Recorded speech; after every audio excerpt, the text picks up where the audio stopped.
प्रिय प्रशिक्षणार्थियों, BSc, BA, BEd, integrated fourth year Nirmal TT की ऑनलाइन क्लासेज हिंडौन सिटी में मैं केपी शर्मा आप सभी प्रशिक्षणार्थियों का हार्दिक स्वागत करता हूं। प्रश्न पत्र द्वितीय, समावेशी विद्यालय बनाना। समावेशी विद्यालय बनाना, जिसके अंतर्गत आज मेरा 70वां प्रकरण है, भाषा प्रयोगशाला के उद्देश्य एवं विशेषताएं। किसके? भाषा प्रयोगशाला। भाषा प्रयोगशाला के उद्देश्य एवं विशेषताओं के बारे में मैं आप सभी प्रशिक्षणार्थियों का ध्यान आकर्षित करता हूं। तो देखिए प्रशिक्षणार्थियों, भाषा प्रयोगशाला जो लैंग्वेज लैब है उसके बारे में, उसके उद्देश्य क्या हैं, उसकी विशेषताएं क्या हैं, उसके बारे में मैं आपका ध्यान आकर्षित करता हूं। तो भाषा का मतलब होता है जो अपने मन के जो भाव हैं, विचार हैं, उनको अभिव्यक्त करना, सामने वाले को समझाना। जैसे वर्तमान में मैं इस समय भाषा के द्वारा आपको अवगत करवा रहा हूं, तो ये अपने विचार हैं, मन के भाव हैं। मन में जो भी विचार, भाव, ज्ञान जो भी आपके अंदर, वो भाषा के माध्यम से, बोली के माध्यम से आप तक पहुंचाया जाता है, आपको समझाया जाता है। ये सब तो सबसे पहले आता है उच्चारण। उच्चारण की योग्यता को सुधारना, उच्चारण करना। जैसे वर्तमान में मैं उच्चारण करता हूं, तो उच्चारण का मतलब क्या होता है? अपनी भाषा को बोलना। अब भाषा तो अंग्रेजी है, भाषा तो लिखी और बोली जाती है, और जो उच्चारण है वो केवल बोला ही बोला जाता है, लिखा भाषा हो जाती है। वो तो दोनों चीज। उच्चारण जो मुख के द्वारा शब्दों को व्यवस्थित रूप से प्रकट करना, मुख के द्वारा अपने जो मन के विचार हैं उनको उच्चारण के माध्यम से प्रकट करना। तो सबसे पहले आता है नंबर 1, उच्चारण की जो सबसे पहले योग्यता को सुधारना, अर्थात योग्यता संबंधी, उच्चारण संबंधी निपुणता होनी चाहिए। उच्चारण संबंधी क्या होनी चाहिए? निपुणता होनी चाहिए। तो योग्यता का मतलब क्या है? यहाँ उच्चारण संबंधी किसी प्रकार की अशुद्धियां न हो, शुद्ध, सटीक, व्यवस्थित, शॉर्ट एंड स्वीट उच्चारण होना चाहिए। बहुत ही मधुरभाषी, स्पष्ट और शुद्ध ऐसा उच्चारण होना चाहिए जिससे कि सामने वाले की मन में जागृति पैदा कर दे, जिज्ञासा पैदा कर दे। ऐसा उच्चारण होना चाहिए जो सामने वाले के उसमें मन में गहनता के साथ में आकर्षित कर ले अपने आप को, सामने वाले को।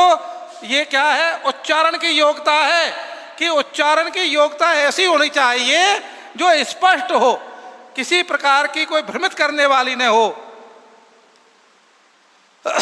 उच्चारण में शुद्धता होनी चाहिए, मधुर वाणी होनी चाहिए, स्पष्ट व्याकरणीय ज्ञान होना चाहिए। वाणी ऐसी होनी चाहिए व्याकरणीय, बड़ूस नहीं, स्पष्ट, सटीक और आकर्षित करने वाली उच्चारण संबंधी योग्यता होनी चाहिए। वो योग्यता अगर मान लो उच्चारण संबंधी कमी है, उसको सुधारना, उसमें परिवर्तन लाना। एक तो पढ़ा लिखा आदमी है, शिक्षित आदमी है, वो बड़े सलीके से, सभ्यता से अपनी वाणी को प्रकट करेगा, और एक मान लो अनपढ़ आदमी है, बिल्कुल एकदम क्रूर, तो वो अभद्रता से, गाली गलौज से और बड़े उससे, जैसे कि किसी ने बहुत सताया है, किसी ने अपने बहुत ही सताया है, वो निराश कर देता है, वो नाराज कर देता है। इसी वाणी में, इसी उच्चारण में रस है और इसी में विष है। तो विषैली नहीं होनी चाहिए। उच्चारण कैसा होना चाहिए? सुरीला होना चाहिए, शुद्ध होना चाहिए, और योग्यता संबंधी जो अगर कमी है उसको सुधारना चाहिए। तो सबसे पहले भाषा प्रयोगशाला का जो उद्देश्य है वो नंबर 1 है उच्चारण योग्यता को सुधारना। उच्चारण संबंधी जो योग्यता है उसको सुधारना, ये पहला उद्देश्य है। इसके बाद में लोगों के द्वारा आपने देखा होगा जो प्रभावशाली संचार योग्यता विकसित करना। प्रभावशाली संचार, अब संचार का मतलब क्या है? अपने मन के जो प्रकट भाव है उनको एक से दूसरे की ओर प्रेषित करना, भेजना। जैसे मैं वर्तमान में आपको इस विचारों को, इनको आप तक मैं पहुंचा रहा हूं संचार के माध्यम से। संचार के माध्यम से आपको मैं अपने जो लेसन चल रहा है जिसमें अपना टॉपिक है भाषा प्रयोगशाला के उद्देश्य एवं विशेषताएं, इनको मैं प्रभावशाली संचार योग्यता के माध्यम से आप तक अपने विचार विकसित करने के लिए आपको प्रेरित कर रहा हूं। तो इसमें प्रभावशाली संचार योग्यता को विकसित करना है। प्रभाव ऐसा होना चाहिए जिससे कि अधिक से अधिक जो लोग हैं, प्रशिक्षणार्थी हैं, वो संतुष्ट हों और अपनी योग्यता को बढ़ाएं। तो प्रभावशाली संचार योग्यता को विकसित करना छात्रों के अंदर, प्रशिक्षणार्थियों के अंदर और पहले स्वयं के अंदर। अगर स्वयं के अंदर योग्यता होगी प्रभावशाली तो सामने वाले को योग्यता हासिल करने में आप सफलता प्राप्त करोगे। और खुद में ही अगर योग्यता नहीं है उस संबंध में तो आप सामने वाले को संतुष्ट नहीं कर सकते हो। इसलिए स्वयं को सबसे पहले प्रभावशाली जो संचार योग्यता है उसको विकसित करना चाहिए कि मैं कैसे शब्दों का उपयोग कर रहा हूं, मैं संचार किस प्रकार से विकसित कर रहा हूं, कैसी मेरी योग्यता है। कोई सामने वाला तो नाराज नहीं हो जाएगा। इसलिए जो प्रभावशाली संचार योग्यता को विकसित करना, ये इसका दूसरा उद्देश्य है। किसका? भाषा प्रयोगशाला के उद्देश्य बता रहा हूं मैं आपको। भाषा प्रयोगशाला के जो उद्देश्य हैं उनके बारे में विचार विमर्श कर रहा हूं।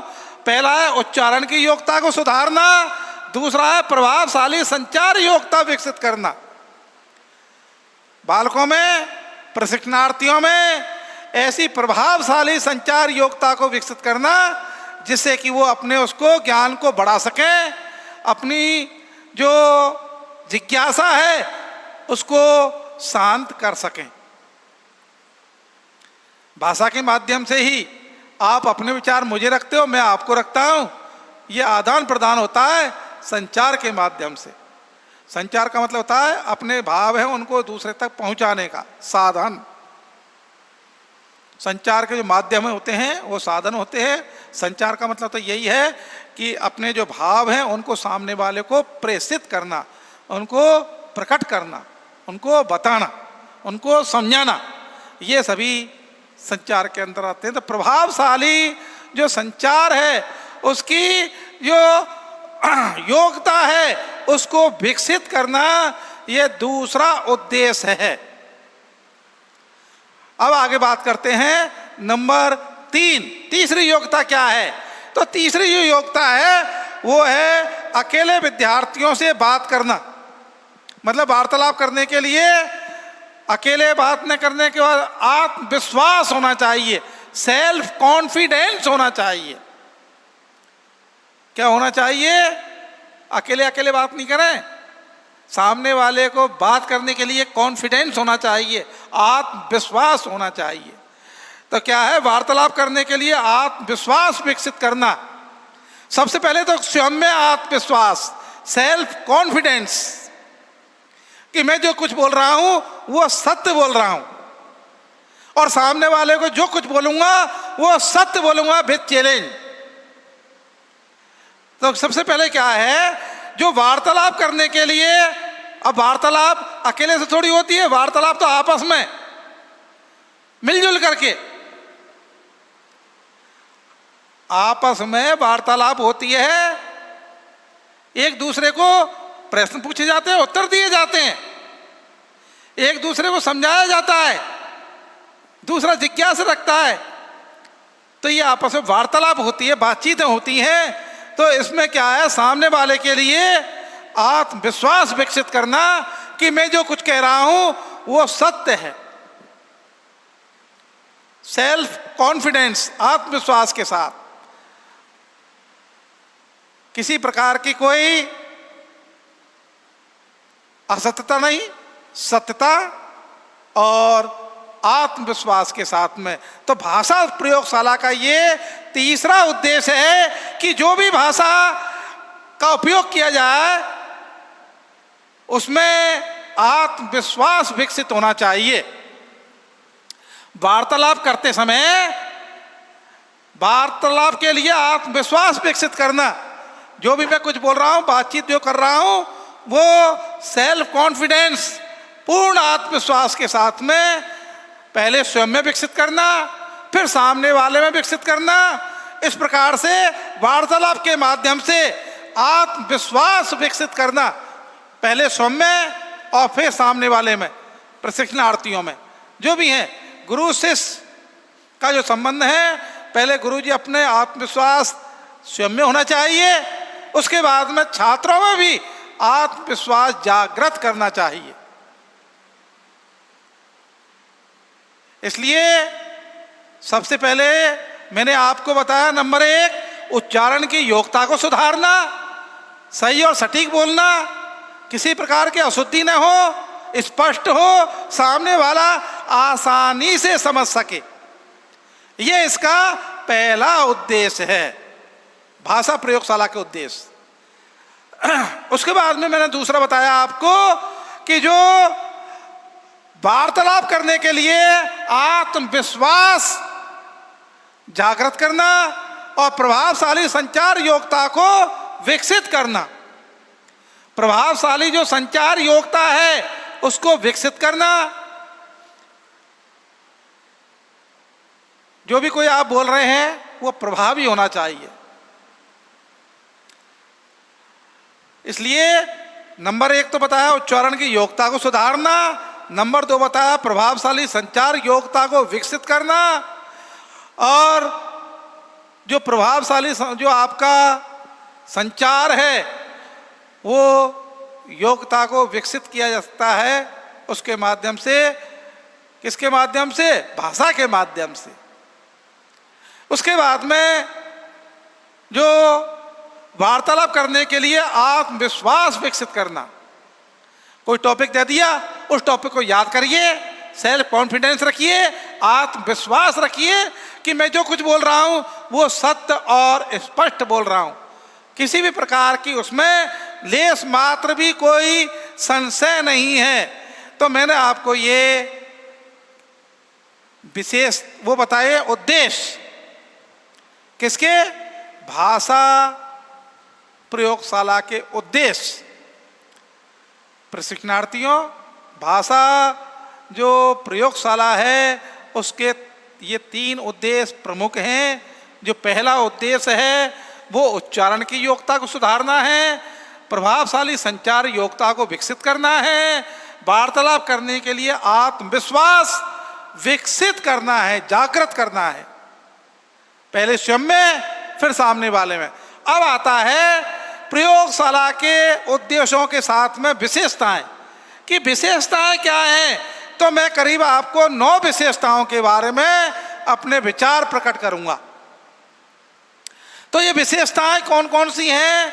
इसमें सबसे पहले जो नंबर 1 विशेषता आती है वो आती है सिस्टम का संचालन करना आसान होता है। जो भी कोई सिस्टम है प्रयोगशाला में उसको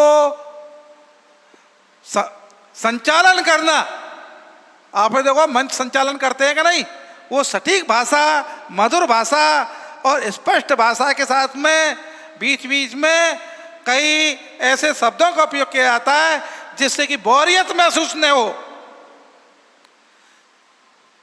मंच संचालन देखा होगा कवियों के द्वारा, किसी विद्वान के द्वारा, राजनेता के द्वारा जो मंच संचालन होता है, मंच पर जो अपने नेतृत्व जो करता है सभा को, उनका आपने देखा होगा संचालन सिस्टम के द्वारा। तो सिस्टम का जो संचालन करना बहुत ही क्या होता है, भाषा के माध्यम से आसान होता है, सरल होता है। इसलिए जो सिस्टम है, वो संचालन है, उसको सरलता के साथ में किया जा सकता है अगर भाषा प्रयोगशाला का ये पहली विशेषता है। अगर भाषा प्रयोगशाला ज्ञान है शिक्षक के लिए, विद्यार्थियों के लिए, प्रशिक्षणार्थियों के लिए, व्यक्तियों के लिए, तो वो सिस्टम का जो संचालन करेगा वो बड़ा आसान हो जाएगा, सरल हो जाएगा। इसके बाद में नंबर 2 जो आता है वो आता है कि जो प्रयोगशाला सिस्टम डिजिटल स्विचिंग टेक्नोलॉजी पर आधारित होना चाहिए। आपने देखा होगा कक्षा में जो वर्तमान में अब कोविड-19 के तहत इस समय जो ऑनलाइन जो क्लास चल रही हैं वो इसी का एक उदाहरण है सिस्टम का। भाषा, अब मैं इस समय भाषा का इसका जो तो उसके किसके द्वारा संचालन कर रहा हूँ, इस संचार के माध्यम से आप तक जो आ रहा है वो सिस्टम डिजिटल होना चाहिए, डिजिटल एक्सपर्ट, बिल्कुल कंप्यूटराइज और सुंदर, आकर्षक और स्विचिंग वाला होना चाहिए। यहाँ ऑन ऑफ, खोलना बंद करना आसान हो, सरल हो। उसके बाद में टेक्नोलॉजी पर आधारित होना चाहिए, नई तकनीकी, न्यू टेक्नोलॉजी होनी चाहिए, नई तकनीकी होनी चाहिए जिससे कि ज्ञान का और उसका विस्तार हो सके। इसलिए जो प्रयोगशाला सिस्टम है वो डिजिटल स्विचिंग टेक्नोलॉजी पर आधारित होना चाहिए। इन पर ये बहुत ही विशेष ध्यान देने की आवश्यकता है। सबसे पहले प्रयोगशाला का जो सिस्टम है वो डिजिटल स्विचिंग टेक्नोलॉजी पर आधारित होना चाहिए, न कि पुराने ढर्रे पर। 18वीं शताब्दी का नहीं, वर्तमान 21वीं शताब्दी का सिस्टम होना चाहिए। नई नई तकनीक और सिस्टम का जो संचालन करना बड़ा ही आसान होता है, सरल होता है अगर इनका उपयोग किया गया। डिजिटल और जो सिस्टम है ये स्विचिंग डिजिटल और स्विचिंग टेक्नोलॉजी पर अगर रहा तो सिस्टम का जो संचालन करना बहुत ही आसान हो जाएगा। आपने देखा होगा जब राजनेता भाषण देते हैं, भाषण देते पर अगर समय सिस्टम खराब हो जाता है, माइक वगैरह अगर वो हो जाता है, सभा में आनंद नहीं आता, सभा वहाँ से उठ करके चल देती है। आपने प्रवचन वगैरह सुने होंगे, प्रवचनों में देखो क्या आनंद आता है जब वहाँ संत महाराज या कोई भी जो विद्वान वो अपने भावों को, उनको प्रवचनों को दे रहे हैं। उस समय अगर सिस्टम जरा भी खराब हो जाए, लाइट चली जाए या किसी भी प्रकार का कोई अवरोध उत्पन्न हो जाए तो आपने देखो निराशा छा जाती है और निराशा के कारण कई बार तो तालियां बज जाती है विरोध में।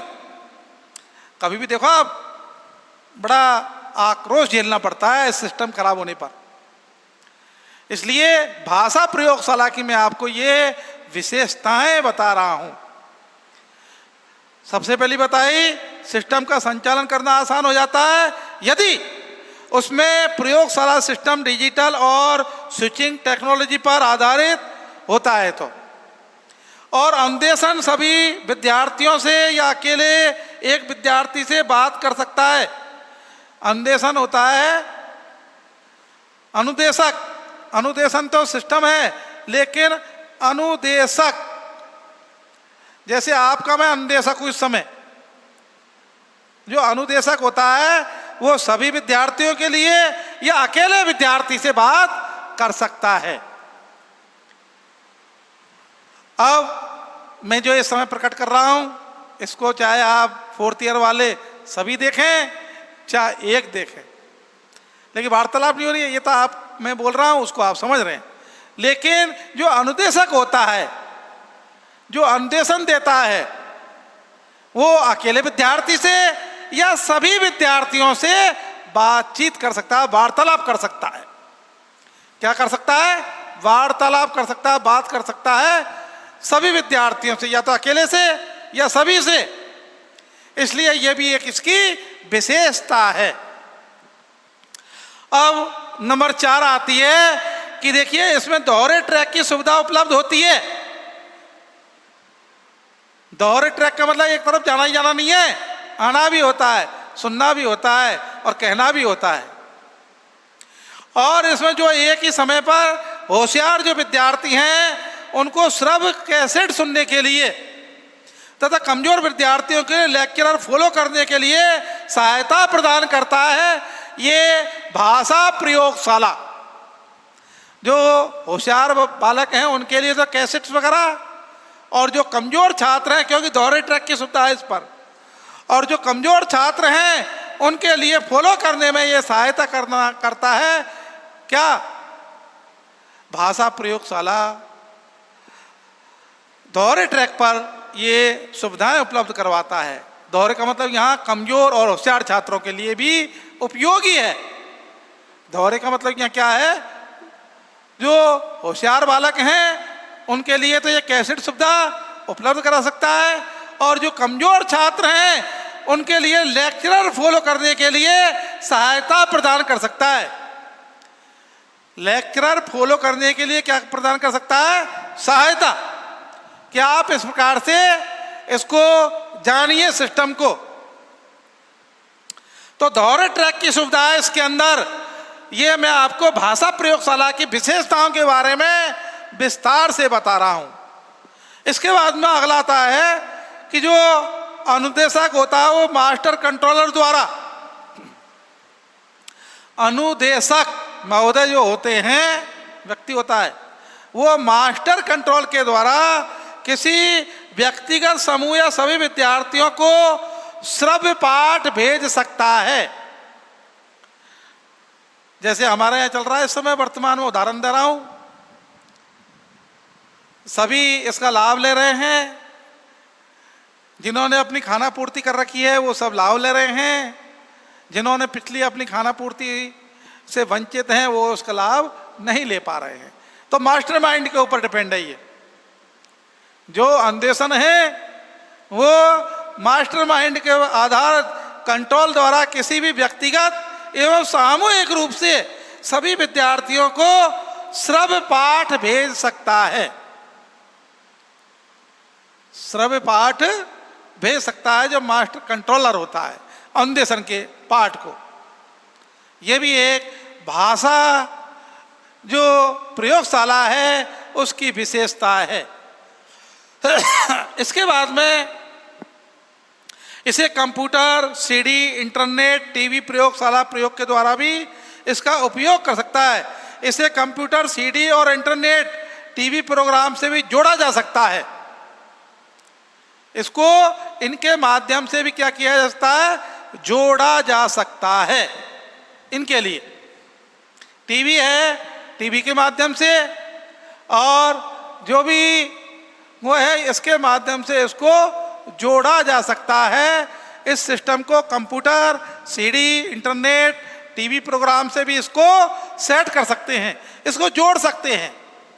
ये भी इसके लिए आवश्यक, ये आपकी प्रयोगशाला की विशेषताएं चल रही है, भाषा प्रयोगशाला की। इसके बाद में पहले से जो रिकॉर्ड है वो किए गए जो सिर्फ पाठ हैं सभी बच्चों को सामने सुनाए जा सकता है। पहले से जो पाठ है उस पाठ को, सिर्फ पाठ है जो सुना हुआ पहले से, उसको भी इसके माध्यम से सभी बालकों के लिए पुनः सुनाया जा सकता है। सामने बच्चों को सुनाया जा सकता है जो पहले से रिकॉर्ड है। अरे आपने देखा होगा कैसेट्स वगैरह जो भी सीडी वगैरह हैं पहले से क्या होती है, रिकॉर्डेड होती है, रिकॉर्ड होती हैं। इनको आप एक बार नहीं बार बार सुन सकते हैं, एक बार नहीं बार बार इसको सुन सकते हैं इनके लिए। इसलिए ये भी एक क्या है, एक पहले से जो रिकॉर्ड किए गए हैं वो श्रव्य पाठ है, इनको पुनः सभी बच्चों को सुनाया जा सकता है। ये भी एक इसकी विशेषता है भाषा प्रयोगशाला की। इसके बाद में देखिए अनुदेशक जो पढ़ाने के लिए आवाज व उच्चारण को रिकॉर्ड कर सकता है, टैप कर सकता है। जो अनुदेशक होता है वो अपनी इस आवाज को, उच्चारण को, इसको रिकॉर्ड कर सकता है। किसको? जो आवाज है, उच्चारण है, उसको वो टैप कर सकता है, उसको रिकॉर्ड कर सकता है। रिकॉर्ड करने का मतलब टैप करना, एक तरह का आवाज को सुरक्षित रखना।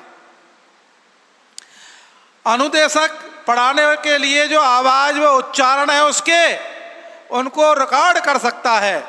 ये इसके बाद में आता है जो विद्यार्थी कैसेट एवं रिकॉर्डर जो वर्जन में कैसेट प्रोग्राम को चला सकते हैं। ये इस कैसेट प्रोग्राम को, इसमें जो विद्यार्थी कैसेट रिकॉर्डर जो वर्जन होता है उसमें चला सकते हैं, या फिर अपनी आवाज को ट्रायल बेसिक पर रिकॉर्ड कर सकते हैं।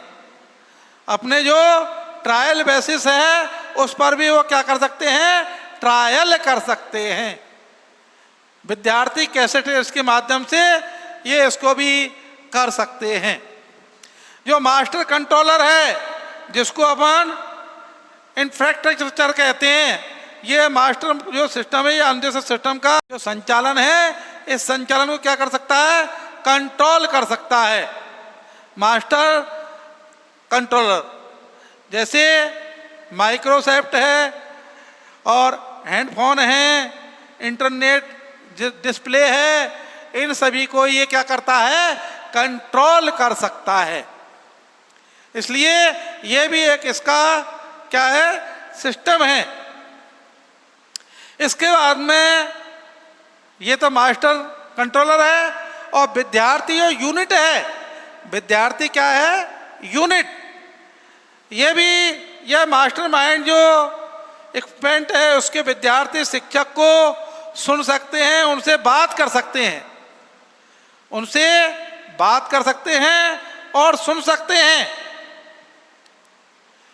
इसके बाद में विद्यार्थियों का जो कैसेट जो रिकॉर्ड है वो भी विद्यार्थियों को प्रोग्राम चला करके व्यक्तिगत अध्ययन के लिए उपलब्ध कराया जा सकता है। व्यक्तिगत अध्ययन के लिए क्या कराया जा सकता है, उपलब्ध करवाया जा सकता है, जिसको प्रोग्राम चला करके, जिसको कैसेट रिकॉर्डर कहते हैं। विद्यार्थियों के लिए कैसेट रिकॉर्डर होता है, जो कैसेट इसको चलाने के लिए विद्यार्थियों को प्रोग्राम को चलाकर व्यक्तिगत अध्ययन के लिए भी उपलब्ध करवाया जा सकता है। विद्यार्थी अपनी जो स्पीच में सुधार, विद्यार्थी अपने स्पीच में सुधार के लिए इसको एनिमेट करने के लिए अपनी आवाज इसमें रिकॉर्ड व प्लेबैक कर सकते हैं। प्लेबैक वापस से ढूंढना, वापस से उसको बैक करना, वापस से उसको समझना, देखना, जानना, ये प्लेबैक कहलाता है। ये भी इसका एक सिस्टम है। और जो कैसेट रिकॉर्ड के साथ में ये इन फाइलर में इसमें मास्टर जो काउंसलर से जोड़ने की सुविधा भी प्राप्त होती है। देखिए इम्प्लेयर होता है इसमें, जो कैसेट रिकॉर्डर के साथ में ये इम्प्लेयर हमें इसमें मास्टर जो कंसोल होते हैं उससे जोड़ने की इसमें सुविधा होती है, जिससे विद्यार्थी सभी जो कैसेट हैं इनको आसानी से श्रवण कर सकें, आसानी से सुन सकें। ये इसी के अंतर्गत होती है, जिसको कंट्रोलर या कैसेट रिकॉर्डर कहा जाता है। अब शिक्षण आयु के जो प्रकार हैं वो प्रतिभा शिक्षण आयु और प्रजातांत्रिक शिक्षण आयु, इसके बारे में विचार विमर्श किया जाएगा। अब जो समय अभाव के कारण मैंने जो भाषा प्रयोगशाला के उद्देश्य एवं जो विशेषताएं बताई हैं वो इस प्रकार से थी। उद्देश्य 3 थे: उच्चारण की योग्यता को सुधारना, प्रभावशाली संचार योग्यता विकसित करना और वार्तालाप करने के लिए आत्मविश्वास विकसित करना। इसके बाद में विशेषताएं, जिसका सिस्टम का संचालन करना आसान होता है और प्रयोगशाला सिस्टम डिजिटल स्विचिंग टेक्नोलॉजी पर आधारित होता है और अकेले विद्यार्थी या सभी बातों से अन्वेषक इनको सुन सकता है, अन्वेषण कर सकता है। दोहरे ट्रैक की सुविधा है, जो कमजोर छात्र हैं और होशियार छात्र हैं उनके लिए ये उपयोगी है। उसके बाद में जो अन्वेषण मास्टर कंट्रोलर होता है वो इसको सेव कर सकता है। इसे computer, CD, internet, TV programme से जोड़ा जा सकता है और श्रवण पाठ को अकेले या सामूहिक पुनः सुनाया जा सकता है। सुने हुए पाठ को आवाज़ का उच्चारण इसको रिकॉर्ड किया जा सकता है और विद्यार्थियों कैसेट इसके माध्यम से भी इसका संचालन किया जा सकता है। ये मेरा भाषा प्रयोगशाला के उद्देश्य में विशेषताएं हुई। अब समय अभाव के कारण मैं इसको यहीं विराम देता हूँ। इसके लिए पुनः आपको धन्यवाद।